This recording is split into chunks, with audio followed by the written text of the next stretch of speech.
Coming up on today's San Francisco 49ers Report, Chase Sr. here with you. I know a lot of you are bummed out about this Fred Warner injury. Believe me, I'm right there with you. One of my favorite athletes of all time. But what if I told you that you can get some good news on this Tuesday? That's coming up. What happened on the Fred Warner play? Was it avoidable for San Francisco? Kyle Shanahan talked about that. And safety, surprisingly, has been an issue for this football team. Is there going to be a change there? What is the plan for San Francisco on that side of the ball on defense moving forward? We'll get into that as well. Before we get to those three topics, don't forget to hit that subscribe button, join the movement here on the Niners Report, because if you want Niners coverage every single day year-round that's informative, insightful, entertaining, thought-provoking, where you have a voice, I'm your go-to guy. This is your go-to spot. We're 248 people away from 177,000 subscribers. Let's get there with this video and what you get: daily free Niners content. Let's begin here.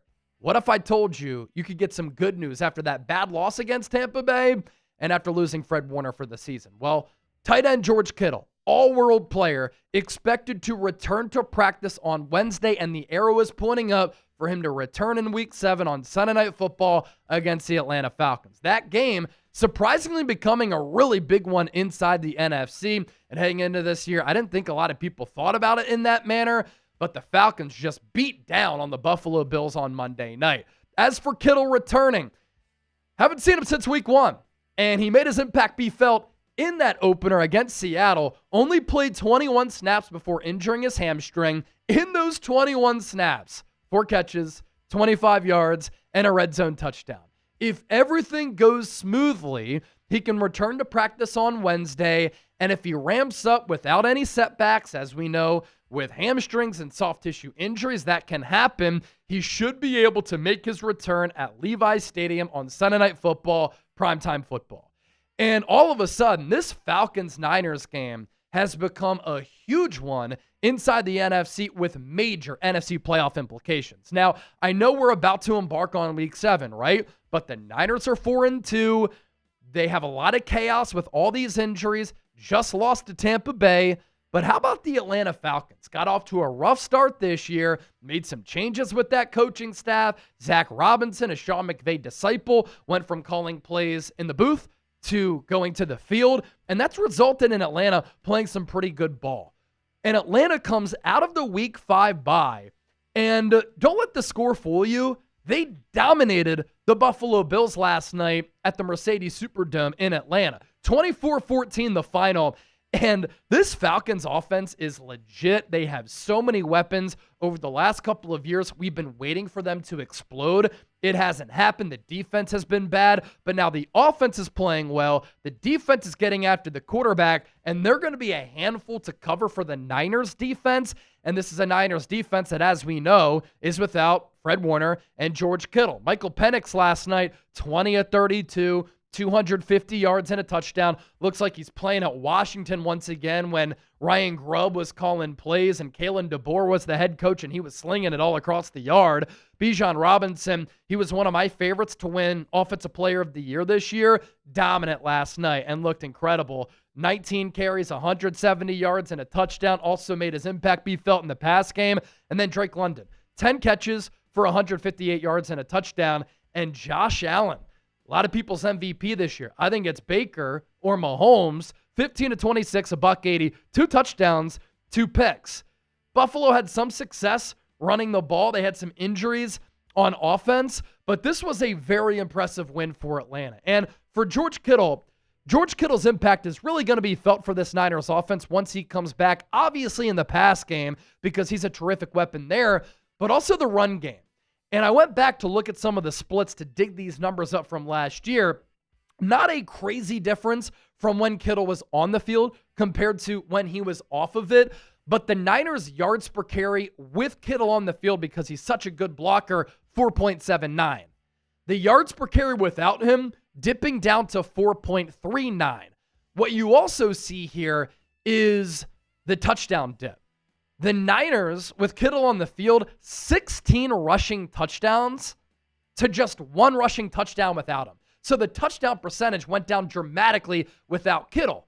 because he can be that inline tight end lined up to the right of Colton McKivitz, to the left of Trent Williams. You can put him in motion, and he's such a good blocker. Plus, his presence makes this offense a lot less predictable. Defenses have to game plan against number 85 because they don't know if he's going to go out for a route, if he's going to stay in the block. Sometimes when he does block, he fakes the block or at least chips a guy, then he goes out for a route. He really is such a fantastic safety valve for whichever quarterback the Niners are going to go with. More on that in a moment. And Kittle as an extra blocker will at least help this offensive line out a little bit. I don't think it's going to help them out too much because this Niners offensive line absolutely stinks, especially along the interior. One of the worst interior offensive lines in football. But with Kittle on the field, the numbers back this up. The eye test backs it up. You can run the football more efficiently, more effectively. This, I also think, is going to help out Christian McCaffrey with his yards before contact. Because right now, so often when he gets a carry, he's getting hit in the backfield for a loss. I don't think it's because he's lost a ton of juice. As for Brock Purdy, he could return to practice this week as well and do some light stuff. You have to be careful, about this turf toe injury.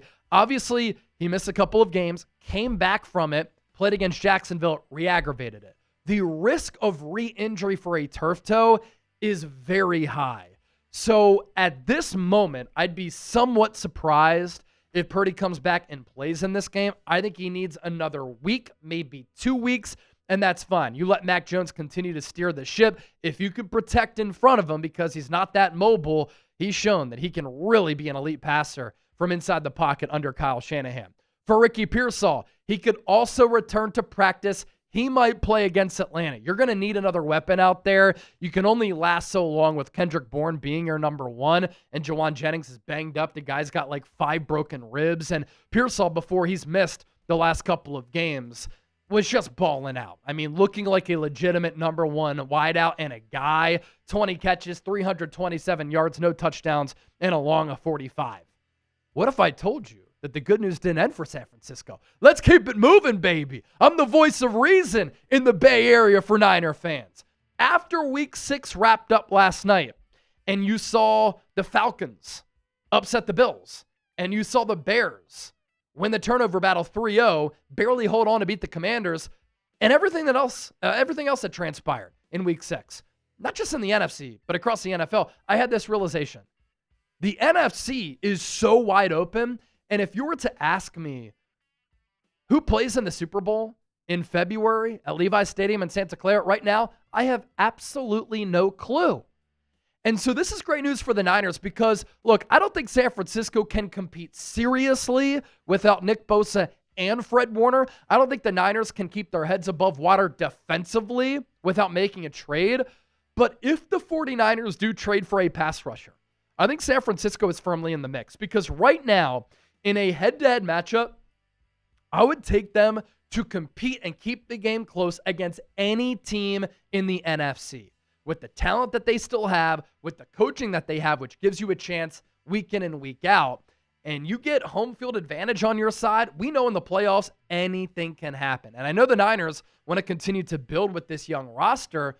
What if you can compete with this young roster, make it into the playoffs, and give these young players some playoff experience? You look at the NFC West standings right now, Niners are 4-2. It's not time to sell. It's time to continue to grow as a young football team, but also compete and win games. And then you look at the NFC standings after that 3-way tie atop first place in the NFC West, although the Niners in the tiebreaker because they're 3-0 inside this division. Look at how close everything is inside the conference. These are the top 10 teams, and they're only separated by 2 games in the win column. So ask yourself this question. Can the Niners compete with anybody in the NFC in a do-or-die game? I think the answer to that question is yes. So John Lynch, I hope you're watching the show. Kyle Shanahan, I hope you're watching as well. You should go all in at the NFL trade deadline because your team has proven they can compete at a very high level this year. And if you can get a player who makes sense financially and with draft picks who can also help you in the future, I think it's a no-brainer. Still to come here on the show, what happened on the Fred Warner play where the Niners only had 10 guys on the field? And what is going on at the safety spot? We'll get into that. But first, today's sponsor, our friends at PrizePicks. Really appreciate them for making today's San Francisco 49ers report possible. We're talking about America's #1 fantasy sports app. Turn your takes into cash with PrizePicks. Get your picks in less than 60 seconds. And the motto, pick, predict, and play. PrizePicks also has a couple of new features. It's the only app that offers stacks, meaning you can pick the same player up to 3 times in the same lineup. You want to pick more on Josh Allen's pass yards, rush yards, and touchdowns? Now you can pick all of them in the same lineup, only on PrizePicks. Follow other PrizePicks players like Marshawn Lynch, Bay Area legend, directly on the app. Copy their lineups in one click. Whether it's a friend, a celebrity partner, or just somebody whose picks you like, hit the follow button and check out every lineup they create in the new feed tab on PrizePicks. 2-pick power play for Sunday. More than 80.5 rushing yards for Bijan Robinson. More than 54.5 receiving yards for the all-purpose king, Christian McCaffrey. Download the PrizePicks app today. Use the code CLNS to get $50 after you play your first $5 lineup. That's code CLNS to get $50 in lineups after you play your first $5 lineup. PrizePicks, it's good to be right. Now, obviously, Fred Warner shattered his ankle in that loss early against the Buccaneers on Sunday. Dislocated ankle. It's broken. He needs season-ending surgery. The good news is he can return to play and return back to form because right now it doesn't look like any ligaments or nerves or anything extra was impacted. And what stinks about this play, would it have happened if the Niners had 11 guys on the field? You see Fred Warner is pointing at something right here, right? You know what he's pointing at? No defensive end right here. The Niners were a defensive end short. You flip to the next slide here, and you see that the right defensive end, not on the field. How did this happen? Warner directly pointing at it. The Buccaneers notice this, so Baker Mayfield hands it to Rachaad White. They run to that side, and Fred Warner, friendly fire, gets rolled up on, and that's when the injury happened. Kyle Shanahan asked about this play when the Niners had 10 guys on the field, and he said, because that player, he didn't say which player, but we think it's Trevis Gibson because it was a special teamer, was out on special teams, we thought he was out there. And he came off the field. We didn't realize it until the snap and needed 11 out there. We could have called a timeout if I saw it, but I didn't. And it was an unfortunate mistake. Can you imagine if Shanahan saw that? He calls a timeout, blows the play dead. Fred Warner doesn't get injured on that play. Now, I'm not blaming Shanahan. I'm not blaming Trevis Gibson. This actually happens a lot in NFL games where sometimes you have an extra man or you're a man down and getting rolled up on. That happens in football. We see it frequently, routinely, all the time. But if the Niners did see that and called a timeout, number 54 might be getting ready to play the Atlanta Falcons, continuing that Hall of Fame career. Instead, season-ending injury, devastating blow for San Francisco. As for the safety position for the Niners, Malik Mustafa returned against Tampa Bay, didn't play the whole first quarter. Then he played 21 snaps after that. Jason Pinnock got benched. So Jair Brown and Marquise Siegel, the rookie, did start. The plan was for Pinnock to play some big nickel, that hybrid linebacker that we've seen Teague, Jair Brown play, but there wasn't a situation in the game where the Niners needed to go to that. So Pinnock didn't get those opportunities. Mustafa did play 21 snaps. He didn't give up a catch. Now, on the blown coverage on that one long touchdown that wasn't on Mustafa, he didn't get docked for giving up that catch. Nobody caught him in motion from left to right. Then he was open on that kind of wheel route. Baker Mayfield hit him, wide open for Johnson. Waltzes in for the touchdown. I thought Mustafa played pretty well in his first game action, flying around as always.